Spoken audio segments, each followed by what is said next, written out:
Are पार भी आएगी और हम पूरे भरोसे के साथ आपको हर रिपोर्ट को दिखाएंगे। लेकिन आप सोचिए ये क्या मामला है। मेरे साथ बात करने के लिए बीजेपी के राष्ट्रीय प्रवक्ता सांसद डॉक्टर सुधांशु त्रिवेदी इस समय जुड़ रहे हैं। मेरे साथ अभय दुबे है, कांग्रेस पार्टी के प्रवक्ता। मेरे साथ वारिस पठान जुड़ रहे हैं, राष्ट्रीय प्रवक्ता, वरिष्ठ नेता एआईएमएम के। आपका भी अभिनंदन है वारिस भाई। मेरे साथ जितेंद्र तिवारी जुड़ रहे हैं, टीएमसी के नेता हैं, मौजूदा विधायक हैं। आपका भी अभिनंदन है। सुधांशु त्रिवेदी, चुनाव की तारीख अनाउंस होती है और दीदी कहती है कि ये सब कुछ सेटिंग से हो रहा है, यानी चंद घंटों के अंदर, चंद मिनटों के अंदर ये डिसाइड हो गया कि सब कुछ सेटिंग से हो रहा है। 6 राउंड में 2011 का चुनाव, 7 राउंड में 2016 का चुनाव, 2021 में 8 राउंड। देखिए अमीश जी, उनका ये देखिए, इधर चुनाव का शंखनाद हुआ और जो कुछ बोला है उन्होंने, इससे ऐसा लगता है कि उन्होंने अपनी अवश्यंभावी हार की पेशबंदी अभी से शुरू कर दी है। यानी जो तयशुदा शिकस्त है उसके बहाने अभी से ढूंढे जाने लगे हैं। इसलिए मैं ये मानता हूं कि ये जो, जैसे कहते हैं ना कि किसी युद्ध की शुरुआत हो तो जो पहली दुंदुभी बजती है उसमें ही एक मनोवैज्ञानिक जो बढ़त मिलती है, मैं इसे भाजपा के पक्ष में मनोवैज्ञानिक बढ़त क्यों मान रहा हूं। यह चुनाव ऐसा है जहां 3 सीटों की पार्टी, और उसके बाद भी आप बंगाल में देखिए, तीनों पार्टियां हम ही से मुकाबला कर रही हैं, तीनों हम ही को टारगेट कर रही हैं, टीएमसी, कांग्रेस और लेफ्ट।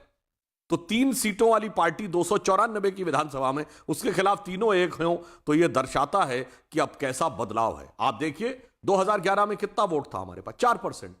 उसके बाद 2016 में हमारे पास हुआ वोट 10.5%। उसके बाद अगर आप 2014 में हुआ 10%, 2016 में हुआ 17% और 2019 में 40%।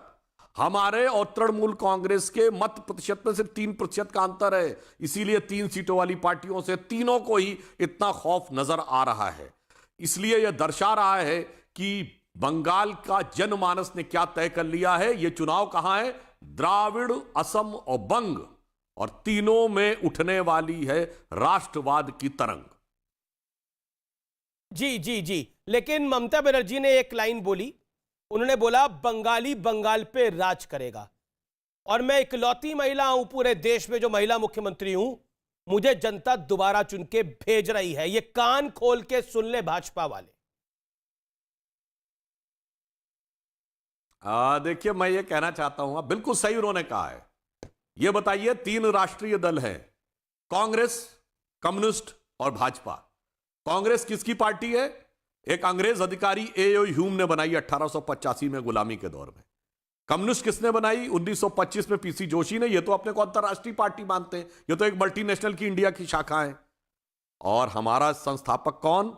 श्यामा प्रसाद मुखर्जी, देश के आजादी के बाद पहले राजनैतिक बलिदानी। तो मूल बंगाली की जो पार्टी है, जिसके संस्थापक बंगाली थे, इस बंगाल की धरती के पुत्र, वो तो श्यामा प्रसाद मुखर्जी जी की पार्टी थी, वही राज करेगा। उन्होंने सही बोला है, इसमें कोई दो राय नहीं है। ममता जी की तो मूल जो पार्टी थी, तृणमूल कांग्रेस नाम है ना, पर इसका तृणमूल तो कांग्रेस में था। ओके, तौसीफ खान बने हैं ना कांग्रेस से अलग होकर। तौसीफ खान मूलतः भारतीय हैं और मूलतः बंगाल के लाल के द्वारा स्थापित है। तौसीफ खान, डेट शीट कह रहे हैं कि बीजेपी अब दफ्तर से आ रही है, ऐसा क्यों?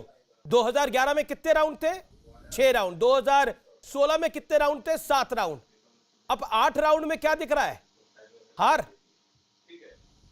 नहीं, देखिए 8 राउंड हो चाहे 2 राउंड हो, चाहे कितना भी राउंड ले लीजिए, ये जो खेला होने वाला है बंगाल में, इस खेला का सबसे फेवरेट टीम तृणमूल कांग्रेस है। और इसमें जो दूसरे टीम है वो उतने फेवरेट नहीं है, क्योंकि जो रेड कार्ड प्लेयर थे तृणमूल में वो चले जा चुके हैं। अभी ये फ्रेश टीम के साथ में इस दफा खेला खेलने को उतर रही है। और ये बात करते हैं बंगाल में जो अभी सबसे बड़ा नारा जो सब जगह गूंज रहा है, वो है कि बांग्ला निजेर में के चाय। बांग्ला को, अपनी बेटी को ही बंगला चाहता है, और बंगला की बेटी ममता बनर्जी तीसरी दफा फिर से चीफ मिनिस्टर बन करके आएंगी और इस दफा 211 से ज्यादा गोल मारा जाएगा मेरे पास देखिए आप निश्चित तौर पर जब भी मैच होता है तो शुरुआती दौर में जो टीम के प्लेयर आते हैं वो यही सब कहते हैं जो आपने कहा, और कहना भी चाहिए। अच्छा लगा, आपकी स्पिरिट अच्छी लगी, लेकिन कुछ आंकड़ों की बात कर लेते हैं। हाँ, ऐसा क्यों कहना कि ये पूरा का पूरी स्क्रिप्ट बीजेपी लिख रही है, जबकि राउंड 2011 और 16 में भी उतने थे। 2019 के मैं अगर आंकड़ों को देखूं, जहां आप कह रहे थे कि बीजेपी का खाता पता नहीं खुलेगा नहीं खुलेगा, एक सीट बची थी, मुझे याद है 2019 का